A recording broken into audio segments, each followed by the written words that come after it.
എനിക്ക് മാത്രമല്ല, ഇനി അങ്ങനെയുള്ള വ്യക്തി കേന്ദ്രീകൃതമായ തെരഞ്ഞെടുപ്പ്, ഞങ്ങൾക്കാര് വന്നാൽ ഗുണമുണ്ടാകും എന്ന് പറയുന്ന അന്വേഷണം ആയിരിക്കും ആദ്യത്തെ തിരഞ്ഞെടുപ്പിൽ ജനങ്ങളുടെ നിശ്ചയത്തിലേക്ക് പോകുന്ന ചിന്ത അതായിരിക്കും ആദ്യം. ഇല്ല, ഞാൻ അത് ഇലക്ഷൻ്റെ സമയത്ത് തന്നെ ഞാൻ ചങ്കൂറ്റത്തോടെ വിളിച്ച് പറഞ്ഞതാണ്. ഞാൻ എൻ്റെ രണ്ട് നേതാക്കളോടും ആവശ്യപ്പെടാൻ എനിക്ക് അവകാശമില്ല. കാരണം ഞാനിപ്പോൾ പാർട്ടിയുടെയും കൂടെ സ്വത്താണ്. ഇല്ലില്ല, നിർമ്മലാ സീതാരാമൻജി വിളിച്ചിരുന്നു. പ്രധാനമന്ത്രി ഇപ്പോൾ വിളിക്കത്തില്ല, അത് നാളെ ഫൈനൽ നമ്പർ. ഇല്ല, ഞാൻ ട്രിവാൻഡ്രത്തെ ഇപ്പോഴും പരിലാളിക്കുന്ന ആളാണ്. എൻ്റെ ജന്മദേശം എന്ന് പറയുന്നത് ആലപ്പുഴയാണ്. ഞാൻ എയിംസിന് വേണ്ടി ഒരു ശ്രമം നടത്തുന്നുണ്ട്. അതെവിടെ വരുമെന്ന് നോക്കിക്കോളൂ. അപ്പോൾ നിങ്ങൾക്ക് എനിക്ക് പ്രാദേശികത ഇല്ലാത്ത ആളാണെന്ന് നിങ്ങൾക്ക് മനസ്സിലാവും.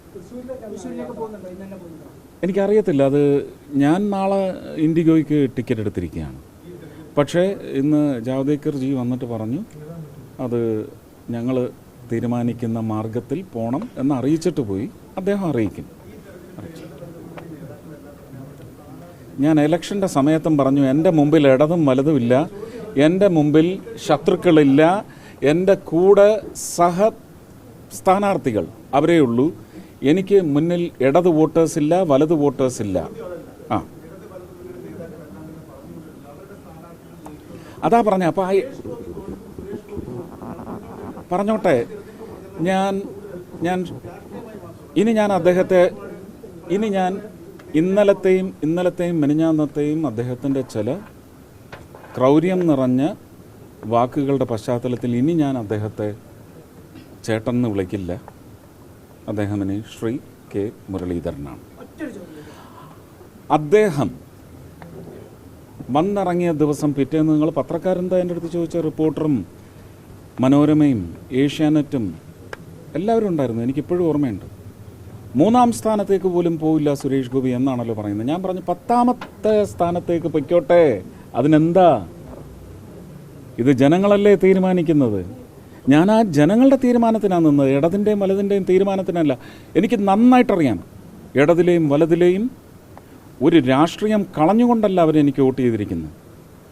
അവരുടെ രാഷ്ട്രീയത്തിലെ അതൃപ്തി അത് വ്യക്തമാക്കുന്ന രീതിയിൽ വമ്പിച്ച എണ്ണത്തിൽ രണ്ട് കക്ഷിയിലെയും വോട്ടർമാരെ എനിക്ക് ലഭിച്ചിട്ടുണ്ട്. അവരൊന്നും പക്ഷേ എൻ്റെ പാർട്ടിക്ക് നൽകിയ വോട്ടല്ല അത്. എനിക്ക് നന്നായിട്ടറിയാം, എൻ്റെ പാർട്ടിക്കും അത് നന്നായിട്ടറിയാം.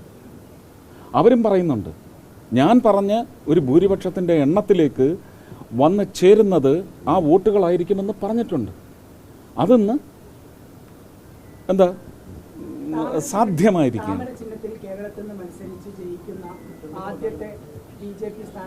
അതുകൊണ്ട് ഞാനിത് ഈ വിജയം സമർപ്പിക്കുന്നത് ഭാസ്കർ റാവുജിക്കും മാരാർജിക്കും മുകുന്ദേട്ടനും 800 ചില്ലുവാനും കുടുംബങ്ങൾ ഇപ്പോഴും കണ്ണീരിൽ കഴിയുന്നുണ്ട്, രക്തസാക്ഷികളുടെ. അവർക്ക് ഞാൻ ഈ വിജയം സമർപ്പിക്കുന്നു.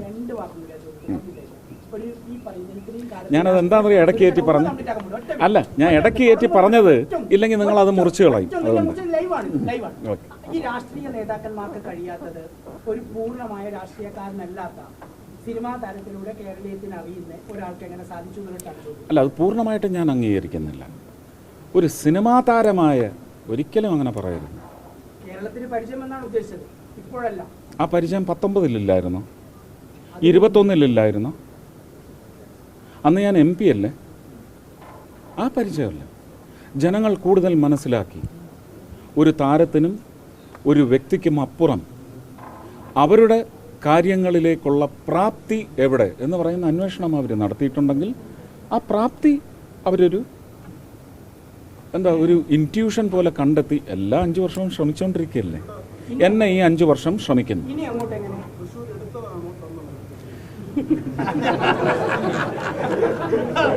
തൃശ്ശൂർ ഞാൻ ഇപ്പോഴും എടുത്തിട്ടില്ല.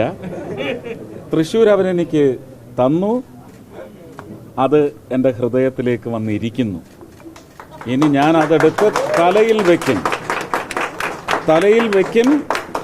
ഞാൻ എന്ത് കിരീടമാണോ ലൂർദ് മാതാവിന് കൊടുത്തത്, അതേ ഡിസ്ക്രിപ്റ്റിലുള്ള അതേ നറേറ്റീവിലുള്ള ഒരു കിരീടമായിട്ട് തൃശ്ശൂരിനെ ഞാൻ എൻ്റെ തലയിലെടുത്ത് വയ്ക്കും, നെറ്റിപ്പട്ടം കെട്ടി തിടമ്പേറ്റ് ഞാൻ കൊണ്ടു നടക്കും.